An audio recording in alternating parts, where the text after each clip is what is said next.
Hello everybody and welcome back to another video for the day. We are heading back into r/AmITheDevil, and if you guys would love to be absolutely amazing, show your support and see more videos like this one in the near future, be sure to hit that like button, leave a comment down below to start up the wholesome internet discussions, and if you guys have not already, subscribe to the channel and turn on the notifications.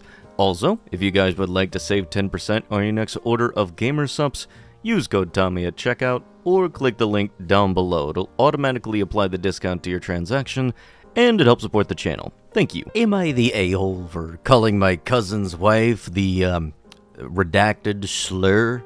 FYI, I'm talking about the word that rhymes with the word listed below. I'm not saying it just in case, even the alternated version, because I don't trust YouTube's automated system. This all happened on a long road trip with my brother's wife, my cousin, and my cousin's wife, CW. We are all close in age and happen to spend a lot of time together. I actually like CW in small doses. However, she has this annoying flaw where she tries to steer every conversation into politics and turns everything into a leftist morality lecture. It's unnecessary because none of us disagree with her politics, but it usually doesn't bother me much.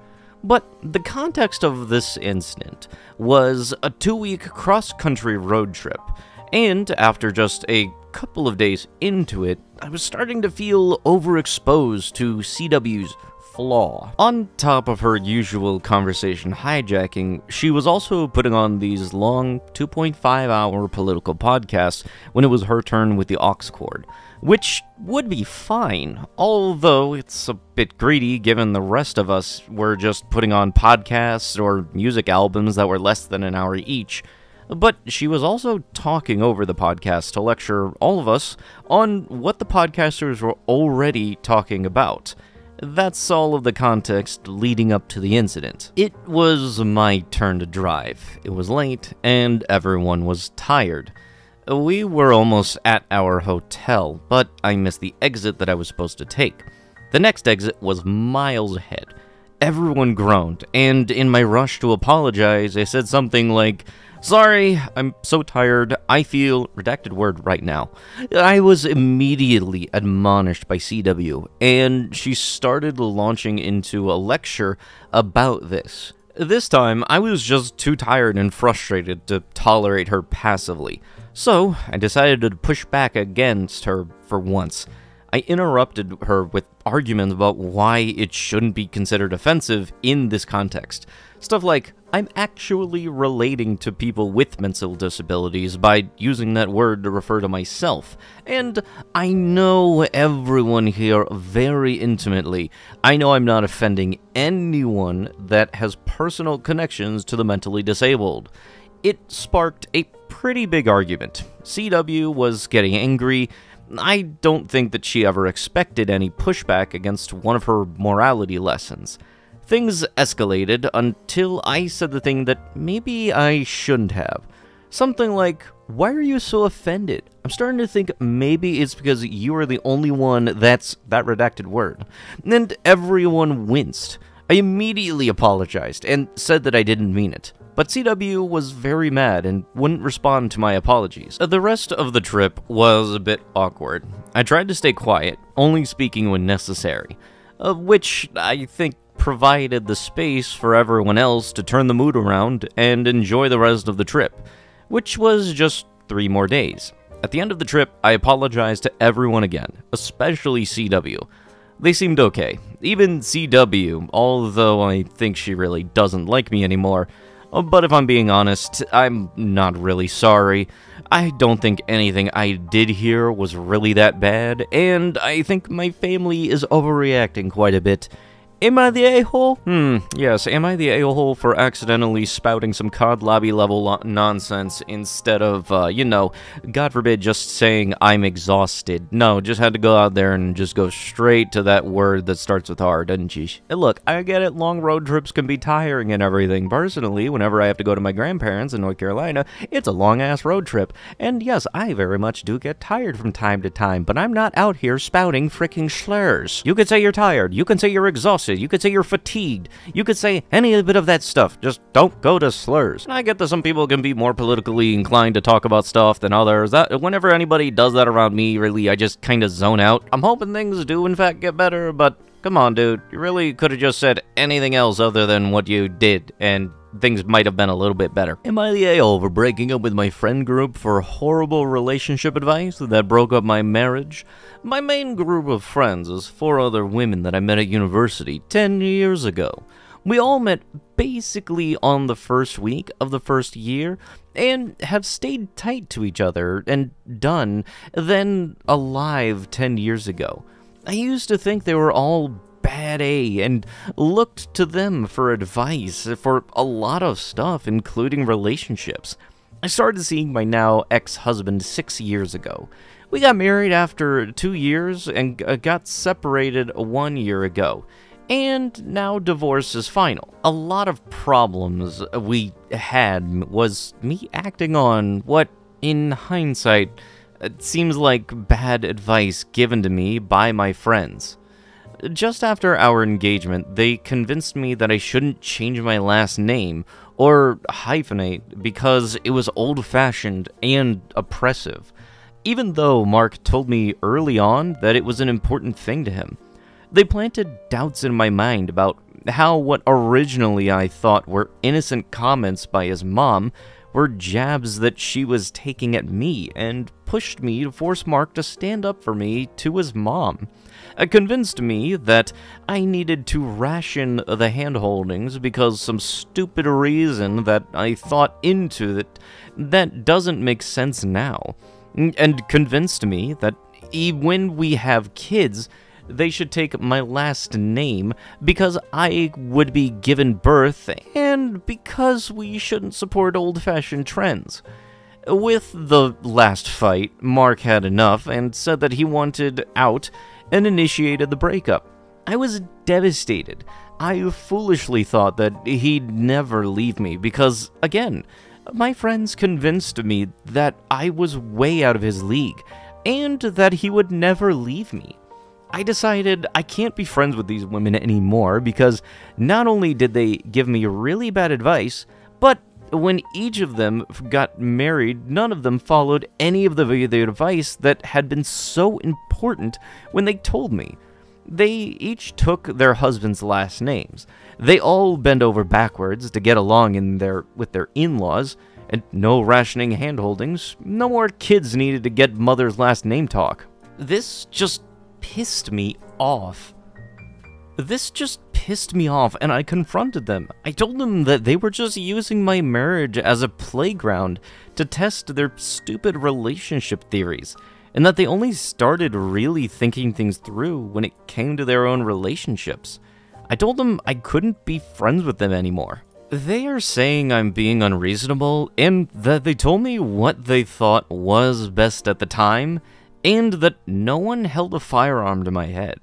They said now that they've been in a position, things are different then, and that they are saying it's a lot more important to go along to get along. That's true. I'm probably going to be regretting for the rest of my life, not using enough of my own judgment in my own life decisions, but the thought that I had a good guy that I pushed away because of the advice is just too much for me. Would I be the a-hole for cutting them loose? So, let me get this straight. You took your friend's advice instead of, talking to your husband and everything, and you're wondering why things with your husband have not gone well. If you got something good and you're happy in your relationship, God forbid, your friends may have a different opinion, that their opinion should not dictate whether or not you're going to still remain happy in your current marriage. Am I the a-hole for making my foster sister give up her seat whenever my friends go places with us?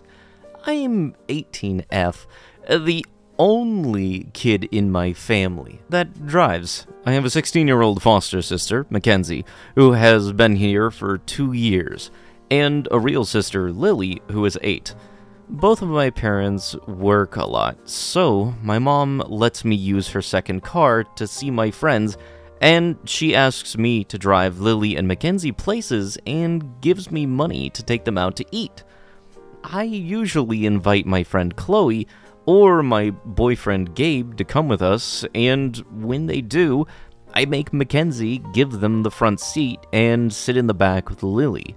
She always whines that why she shouldn't have to move for my friends, and they should sit in the back, but she eventually gets in the back. Yesterday, we went out for lunch, and when we got to Chloe's house, Mackenzie started whining again that she didn't want to give up her seat and that it's not fair.